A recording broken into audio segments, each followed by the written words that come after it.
Welcome to another episode of Show Off Your CI/CD with a very special guest today. It's Johannes. Welcome, Johannes, to the show. And yeah, some words about you. Who are you? What do you do? Yeah, And I don't solve the think. mystery why I look like you, maybe. Yeah, let's try to solve that. So, obviously, today I'm also here because this is my YouTube channel, but I'm joined today by Christian. So, Christian, let's show your Hello. face. Hey, great to have you. So, today you are the host, so I'm going to be quiet and looking forward what we're going to talk about today. Okay, perfect. Yes, we have something to share. We have a great project together. It's called Football Match Center, and this is the topic of today. And yeah, would like to show you a bit of what kind of architecture components do we have, why this is, why did we initiate this project, and then also have the expert itself here of CI/CD, Johannes, who will yeah, guide us a bit through our considerations and thoughts of pipeline stuff, and especially using CodeCatalyst. We jumped right into the topic.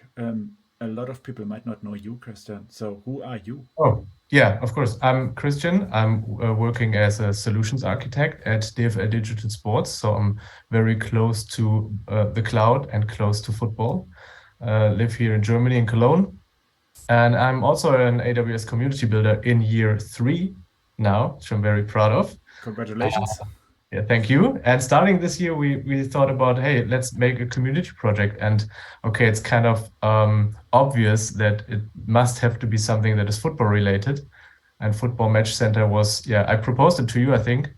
Hey, let's build something that has all the expertise of my day-to-day job in building a great product for football fans, fan experience, so covering all the best practices in there, and build it on a greenfield with modern cloud architectures, modern cloud services, cloud native implementation, serverless first, and all the buzzwords and stuff in there. So yeah, that's and you wanted to take part, and I'm very happy to have you with me on this project. Yeah, and I'm also very happy that we had some time last week together at the summit. You're always underselling yourself a little bit.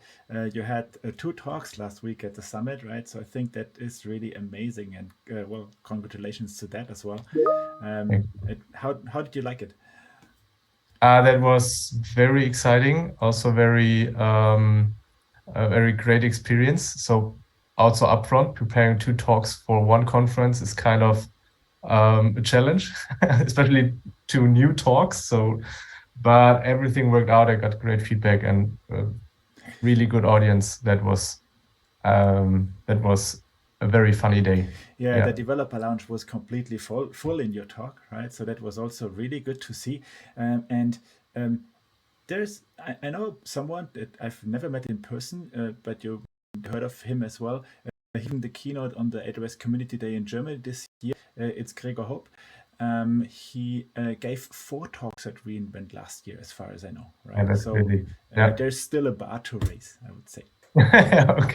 Okay. Cool. Let's see what the future holds. Okay, but let's dive into our project, I would say. Yes, let's do. Let's maybe start by guiding our audience a bit on maybe some of the basic architecture or thinking we had, so that everybody understands how these things fit together. So Football Match Center aims to provide a great fan experience. So we have several ideas of features, but we started with kind of an MVP approach and wanted to have yeah, some kind of sports data in there, so that fans can select clubs or matches to follow, but also get a reminder when the next big matches happen. So this was basically our MVP feature. So showing clubs of a league and also matches that they attend, and then they have something like a bell where they can get a reminder, so that they do not miss the next big match of their favorite club. And basically the whole solution, of course, runs on AWS and consists of, yeah, at the start of 2 services we built. I will zoom a bit in so that you all get a clearer picture of this. So one, the sports data service, which is responsible for providing sports data, clubs, matches, whatever we need. So we wanted to have something like a very cloud native implementation, also using an GraphQL API, and therefore AppSync was our choice, a very simple and straightforward setup. And we also wanted to build it right from the start event-driven. And we decided to have a message bus in place out of several reasons. We also published some articles around this on LinkedIn if you're interested to read more about our considerations. And now was the challenge to connect both services and components in an event-driven way. So sending out events about match reminders and then also using GraphQL subscriptions to inform our clients to this. And this is basically the initial setup of this. So very straightforward, very close integration into AWS. But I think in this case, and this is the main topic of today, also show off our CI/CD pipeline was all the considerations around how would you like to deploy this. And I think, Johannes, we thought a bit about making first steps and making it a bit more easy. So something like a single deployment instance. So we wanted to have this whole application deployed at once to make it easier, but separate each services in something that we can then deploy independently afterwards if we need to. So first deployment artifact is the Match Center CDK application at all. And then we have, of course, our clients that can be deployed independently. Yeah, and I can just see that in the web application, we also have a mistake here, right? We decided to do web not with Woo, but also do it with Flutter in this case as a cross-platform application. So I think the main thing here is when we started the project, we had the consideration, let's go in with one pipeline, right? So with one general pipeline that will do everything for us, and we're going to look at did we achieve that? Did we do that? Or did we move away from that a little bit later? Yeah, absolutely. Maybe I stop sharing and you could guide us a bit through the how we set it up, the repository, and show a bit about how this looks like in your IDE. Yes, let's do that. So from an IDE perspective, I'm not going to use any IDE, I would say. What I'm going to use today is CodeCatalyst directly. So we developed this project currently in CodeCatalyst, which is an AWS service. That means we have all of our planning as well as... am I sharing my screen? I think I'm not. Not yet. I think I missed that piece. Yeah, first time that I'm sharing my own screen in a joint recording. So that's always what happens. So now we have CodeCatalyst here up and running. This is a DevOps service presented and which recently went GA from AWS. We use this to develop everything and do everything in our project. Well, on one side to gain experiences with it, on the other side to be able to give feedback, to learn how to use it, and it's greenfield, which is where CodeCatalyst has a very strong asset at the moment. I went directly into source repositories, and I'm now going to look at the source repository as a whole. We decided to go with the mono-repo approach here. This means that everything that we have in the project is in the same repository. As you can see, it is structured a little bit. We have the CDK parts of the components over here, then we have the UI parts of the components of the application, and this CDK app contains everything that we need from an infrastructure as code perspective as well. In the CodeCatalyst directory over here, we will see that we have different workflows. I don't know, is this good enough for an introduction into the project, Christian? What do you think? I think so. Maybe what could be interesting is to also see how this deployment view is reflected in our repository structure. I think if you open up the CDK app folder, you will see, and then the source folder. Oh, let's do that in the IDE. So I'm going to jump over to our CodeCatalyst dev environment over here, which is where you can then also see our project, which has been automatically set up for us. And then maybe we can also look at one or two codes. Can you zoom in a bit so that we get that? Yeah, that's perfect. Okay. Yeah, you wanted to add some details over here? Yeah, just to show that we that we also wanted to have a connection between our documentation and the things we see in the repository. So also using the same ubiquitous language. So when you jump into the source folder, you see a message bus, which is named the same way like we named it in our documentation. And you see something like a sports data. So you have a direct connection between the documentation and jump in right into the application. Into the source repository and not get lost in this maybe getting bigger and bigger mono-repo ones. So I think this was also something where we made up our mind how to structure repository folders, right?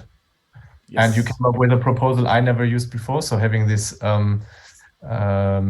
this UI or E2E test separated, or we also had some Lambda function folder right from the start, but we wanted to have this in a single place. So CDK app is the main folder for our application.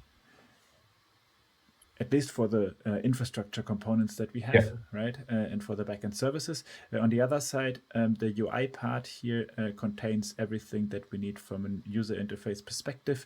As you can see, somehow we are using Flutter as a toolkit over here, which then uses the Amplify SDK for Flutter, which also recently went GA to connect to the Amplify or to the AppSync, to the AppSync backend. Right, and we have a few good posts, Christian, that you made, I believe, around why did we choose AppSync for this project, which we can also add to the show notes afterwards. Okay. Yeah, absolutely. And now maybe, show us some pipelines, CI/CD. What's this workflow? Maybe people are not familiar with the concept of a workflow in CodeCatalyst. Could you guide us a bit into what is a workflow? Yes, I'm going to jump back to CodeCatalyst over here. So CodeCatalyst has the concept of CI/CD workflows, as you can see on the left-hand side. Workflows are what happens with your piece of code and how do you actually deploy that out to the production environment later. In our project, we started off with looking at having one workflow, right? We wanted to have one single workflow that would be doing everything. This means regardless of where you check in some stuff or where you commit some stuff, the same steps of execution should happen. That's how we started off. Right now, that's not in place anymore, and I think I can cover some details on that.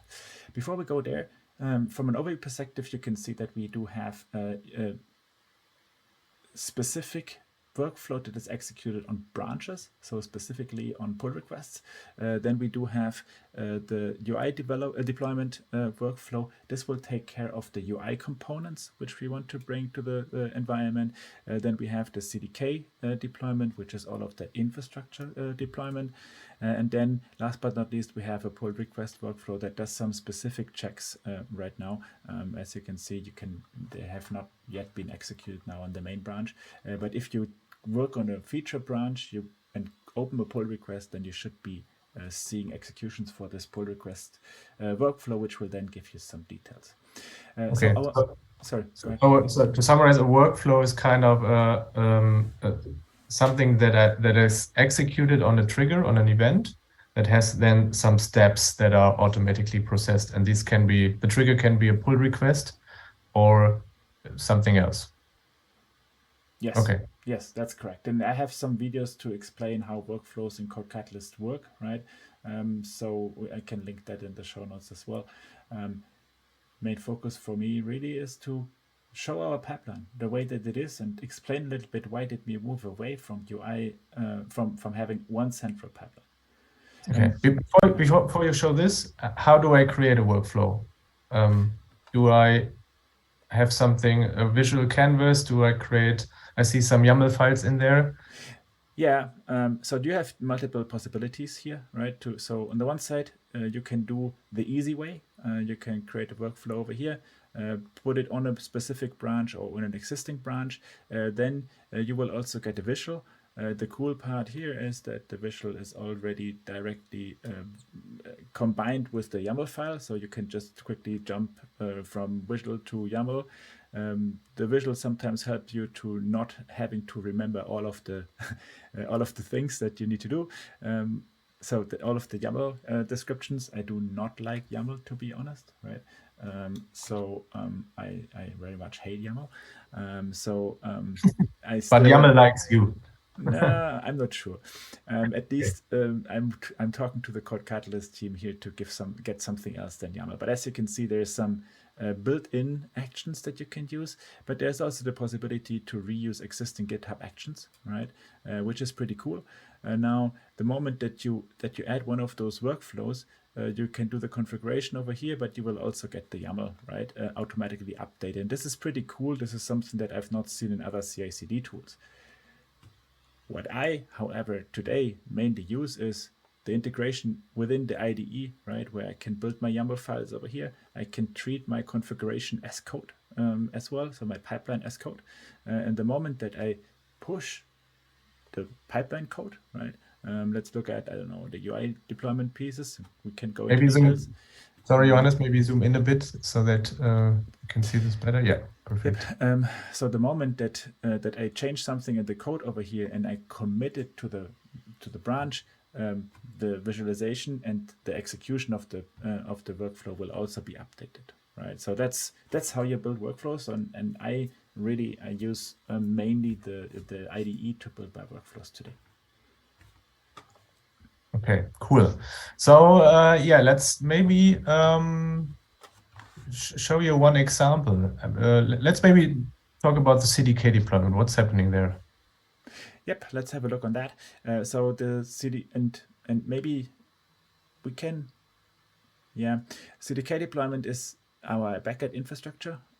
As you can see right now over here in the triggers, we have the type is push. This means every time that I commit something to a branch, this workflow is going to fire. It's going to start off automatically. This means, but this is, as you can see, focused on the main branch and on a branch that I was working on. We should never have merged this piece to main, Christian, right? But I think we missed that in the pull request. Then we do have the files change, which actually says this workflow is only going to trigger if there is a file in the CDK app that has been changed. So this means we can commit to UI or to the other folders or to the end-to-end test without this workflow being executed, which is pretty cool if you work with a mono-repo. Yeah, absolutely. So this controls that you execute the pipeline not only when you, so basically two conditions. So you have to push on a certain branch that you configure as a trigger, but also have changes in a certain folder in order to make this workflow run. Okay, Yes. that's cool. Yeah. Yes. And you can combine that with all kind of things, right? Today, supported triggers are push and pull request, right? So creation of the pull request. And I hope that we're going to get additional triggers soon, right? So what I'm looking for is I want to be able to trigger workflows automatically after another workflow has been executed. A combination of workflows, making sure that after I deploy the infrastructure and UI deployment is started, and then we have an integration test which verifies that our deployment was successful. And that's something that is currently not available in CodeCatalyst. But I really hope that we're going to get these kind of additional triggers soon. Okay. And then you have those steps called actions, right? So yeah, let's go to the visual for that. I would propose because I think it is a little bit easier to see what it actually does. We wanted to look at the CDK deployment, and here you will see a direct. And so another thing, I'm waiting for a possibility to visualize the workflow in my IDE, right? So this is today not available, but this would be fun because right now I need to jump to a different browser tab. I would really love to have that within my IDE through the AWS toolkit, Visual Studio toolkit or something like that, but I don't know if this is coming or not. As you can see here in the user interface, right, of the workflow, you will see we start with building and testing the CDK app, and then we are deploying out the different stacks and components that we saw in your diagram a little bit earlier. We're deploying them out in parallel, right? So essentially, this is, I think, a project task. We can look at the code in a second. Then these are also CDK deployment tasks. So we wanted to go originally with using the CDK action. This did not work out because the built-in CDK action does not allow us to fix the CDK version that we wanted to use. So because of that, we took the decision to do this as a custom build action. I can show that a little bit later. Then we're doing some magic in uploading test data, which makes, after deployment, it takes care that we have some data that we can actually visualize if we interact with the APIs and with the user interface. Well, yeah, you made a good point. So this is the result of several iterations or evolutions of our pipeline. So we started very simple, as we also need to learn about how CodeCatalyst workflows work. And then we during our learnings, we discovered some patterns that work better for us instead of just deploying everything with the built-in CDK app action.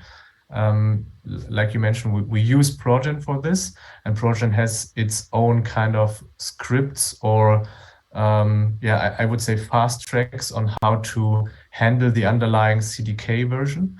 And yeah, one issue, like you said, was exactly using the built-in CDK action always uses the latest version of the CDK. And that might be an issue because Progen pins on a specific version. And we also had, and I remember that we had in our initial pipeline, in any case, also built our UI. So the Flutter application, which made the duration of the workflow kind of long. So when I just wanted to deploy my CDK application because I made a backend change, I don't want to build and release a new UI version. So we then also separated it into several other workflows. Yeah, but let's quickly look at that. So I think over here we should be able to see the duration of one of these things. As you can see, a Flutter build takes roughly between 8 and 13 minutes, right? This is because I don't think that we have time today to look at this workflow in details, right? But this workflow builds a web app version of the Flutter application. It builds also an Android version, and it is hopefully going to build an iOS version of the same application going forward soon. And kind of this really takes a lot of time, or longer time than I would expect. And this then slows down the developer experience, right? If you do a backend change. And that was the main reason for us deciding, okay, we're going to separate that, right? However, I see this still brings up a problem because if you go back to look at the commits of the environment of the source code repository, you will never know if a certain commit is deployed on the UI or not, right? So or on the backend or not, right? Because you cannot directly right now see with this commit ID the following workflows have been triggered and the following things have been done, right? And that's why I think that we need to think a little bit about how we're going to manage that in our project going forward. Because for me, the commit ID could be something that we see as a unique deployment artifact, right? We could use that as this version has now been deployed, yes or no, to our production environment. At the moment with the two workflows and the decision of has this been changed in a specific folder or not, we are not really getting that, right? So we could have this commit deployed on production for the backend and this other commit deployed for the UI on the production environment. And this might result in some problems as our project matures. Yeah, we tried, if you look at the commit title, to be a bit more descriptive in giving more context about what kind of type of change this is, but also to which component is it related. So using conventional commits and some kind of patterns to describe, okay, this is a feature and this is a feature related to a CDK app, or this is a feature related to UI, so that we can get more contextual information from the commit title itself. Okay, what's happening in this pipeline as well? Do we do some tests? I mean, do we just deploy this, or is there anything other happening? It's just fire and forget, Christian, right? Yeah. That's how you Yeah. usually do it. Obviously, we tried to execute some tests somewhere as well, right? So I think this is part of the Progen task. Be somewhere over here. I, I maybe you can help me with this piece, right? We have the npm install, which actually gets all of the dependencies for each of the services. And then we do have an npm run deploy, which is a custom task that we have created that also executes our tests, our unit tests as part of that. But I think no integration tests yet, right, Christian? It's happening. Actually, it's happening in the step before. So Progen makes it really easy to create. When you bootstrap a CDK project with Progen, you get a lot of Progen created scripts that, yeah, cover the whole life cycle of your software development. So in this case, where you mark this line 26 is exactly the build of the CDK application. In this case, it means synthesizing, but also executing the tests, infrastructure tests that we have. And this is all built in this one step. You can also have you can also execute npm run test if you want to just test your application. But in this case, yeah, our step consists of build the application, build the CDK application, executing the test, and do also the linting using ESLint. So this is happening all in this with this one command. I think that we should be able to show this over here, right? Somewhere we do have the run, or is this built in Progen? This is, yeah, basically this, but this is the output of Progen. So this is, we never wrote our own package JSON. We just have this initialization command of Progen, and this is what we get, which is really a huge developer productivity boost, as we get with one command a lot of best practices, and we can simply write very fast our applications without taking care of managing all this lifecycle stuff. That is repetitive from every project on, yeah. Let's have a look, because we should be able to see, we should be able to see that in the workflow execution, right? Yeah. So let's have a look what happens in that step, just to be sure. So over here, we're going to go to the CDK deployment again. We're going to look at the latest run, and then we're going to look at the log files for this. I always like to see a lot of green in my CI/CD pipeline. That's always a feeling. That's unfortunately, the last 2 days have been a lot of red for me in my CI/CD, which is pretty bad. But yeah, doing my best to get green again. So here we have, here we can see, right, that we are also already executing tests.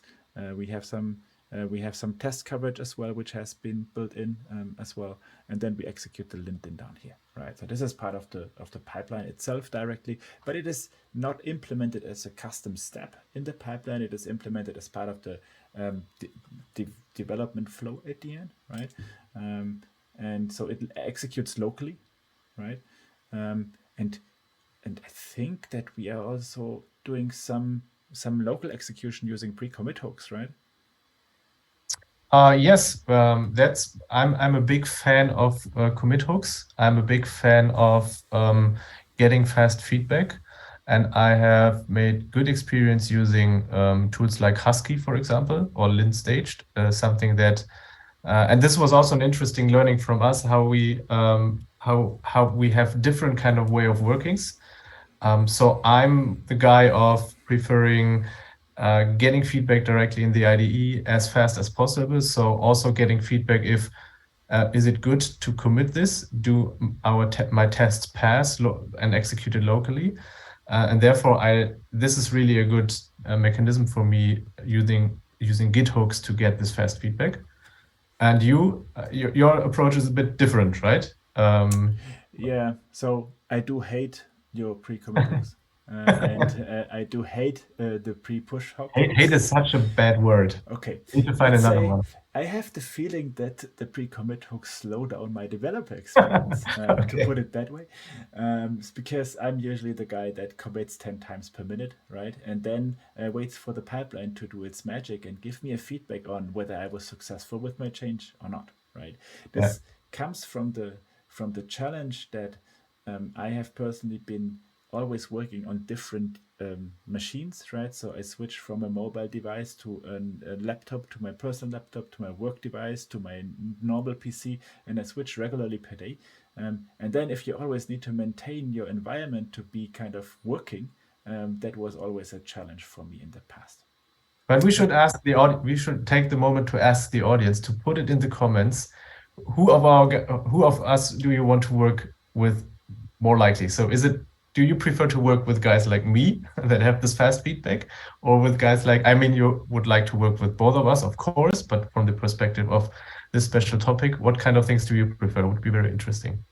yeah, that would be really cool to do a poll maybe on that one, right? So I see the benefit of pre-commit hooks because of the fast feedback loop, right? However, I would most probably move a lot of the stuff to and I don't know if that's possible, to a pre-push hook, right? So I want to commit locally, and then when I push, I want to execute all of those verifications, right? But that's something that we can discuss offline, I guess. Um, Let's go back to the pipeline for a minute, right? So Yeah. as I already mentioned a little bit earlier, after doing the testing in the npm run build, we're then going to do the deployment. As you can see, this is happening somehow in parallel. So over here we have the step which is deploy CDK app, and then we have line number 33. We have the deploy messaging service, then deploy sports service, and this is all on the same level in the YAML file, which essentially means that it's going to happen at the same time, right? It's going to really execute everything that is part of this piece. Over here, we're then using, once again, project to do the deployment. We're targeting a specific step over here to do the deployment. And we're also making sure that we point this to the specific environment that we want to talk at, right? Which is something that we can configure within CodeCatalyst as well. That's how the workflow, the deployment for us works. And just to make this clear, as I showed this deployment view, this was our early thinking of, okay, we want to have this one deployable artifact, but now you see that we have 4 deployment actions. And we did the move very early in our project to split the CDK app into independent deployable artifacts. So we have still this one application, but we have multiple stacks in this application that we can deploy all at once if we want to, or that we deploy independently.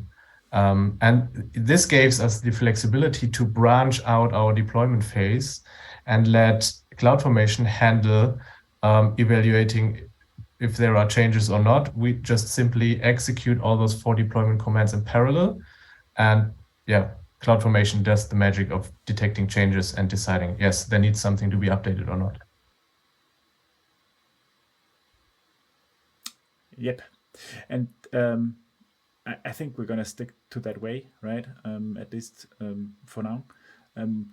You can see over here that we're using a GitHub Actions runner. I don't really know which GitHub action we're using here.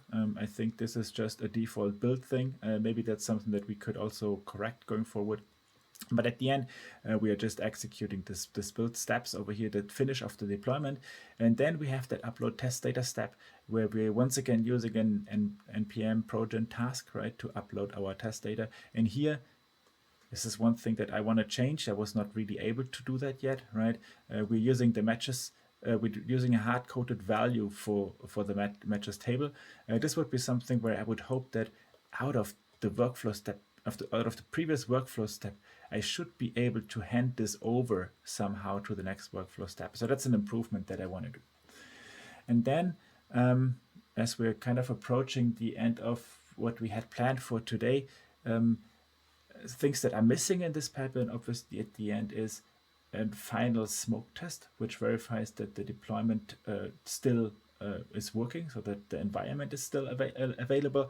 And as you can see, this project is very early stage. We only have 1 environment so far, and we do not distinguish between lower environments or production environments. This is definitely something that we also want to change. Going back to the very beginning of the pipeline, once again, we said this is type push. This means every commit that we bring to the main branch directly goes to the production environment, so to our latest environment. That's a concept that we're also going to keep in the project going forward, right? What you commit to main to be deployed. You will also see the latest state of your Git commit also on the different environments, and hopefully we're going to ensure that all of the processes will always be 100% automated. With that, Christian, any more questions on the pipeline? No questions, or maybe just sharing a great experience that it was really cool to see that we can automate a lot of things with this workflow. So like you described, this upload test data was just executing a local script. It's not just about deploying things, but also automating your cloud infrastructure or your cloud application. Quite a good experience. And by the way, every time you say, let's take this offline, I feel like my mom telling me, hey, come aside, and he wants to talk to me when I did something bad. So I'm looking forward. No, that's not. I think it should not be the content of the show to debate about how we're going to do that going forward, right? But I think one main thing that I have in mind here is that we always need to adapt the stuff that we do, right? There's no perfect way, and the more that we grow our project, the more that we need to look at the CI/CD piece.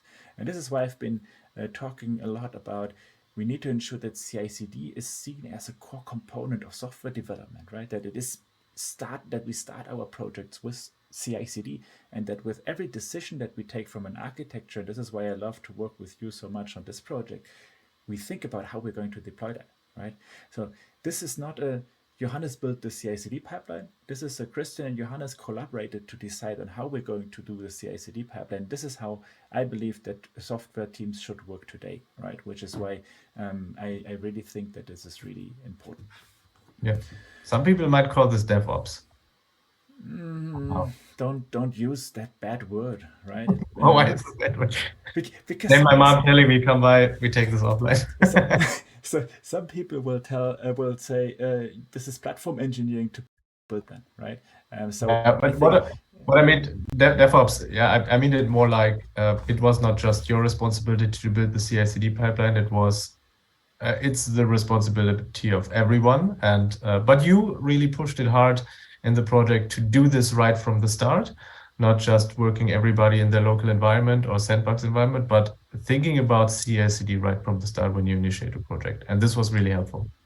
Yeah, and we need to ensure that we add some security tests as well, security scanning, infrastructure as code security scanning. We don't have that in the pipeline yet either, but as we mature this project, I think it would be beneficial to also add those pieces.